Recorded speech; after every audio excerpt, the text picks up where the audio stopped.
SNP, Cheltenham, Southport and Winchester to the Liberal Democrats. So the Conservatives need to take more seats from Labour, and they'll have their eyes on the ones that voted for Brexit. Looking at the Conservatives' top 50 Labour-held targets, it's estimated that 39 voted Leave. Places like Stoke-on-Trent North with a 72% Leave vote, Blackpool South 68% or Great Grimsby 71% Leave. But will historical anti-Tory feeling here undermine this strategy? That'll be one of the key features of an election.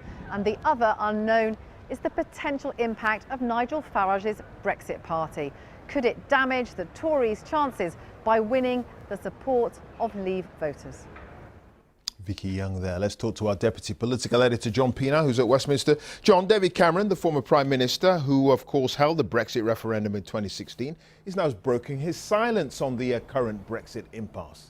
And how, Clive, we've seen past Prime Ministers take pot shots at their successors, but never anything quite like this. David Cameron's about to release his memoirs, and he's given a brutally plain-spoken interview to The Times. In the book, he describes his now former friend, Michael Gove, the Cabinet Minister for No Deal Planning, as mendacious, a liar, in other words. He describes him and Boris Johnson as having left the truth at home during the EU referendum campaign, having behaved appallingly, and he's scathing about the decision to expel rebels from the parliamentary party and stop them standing as candidates. And as for suspending Parliament, he calls that sharp practice, a sort of old-fashioned term for trickery, for cheap trickery.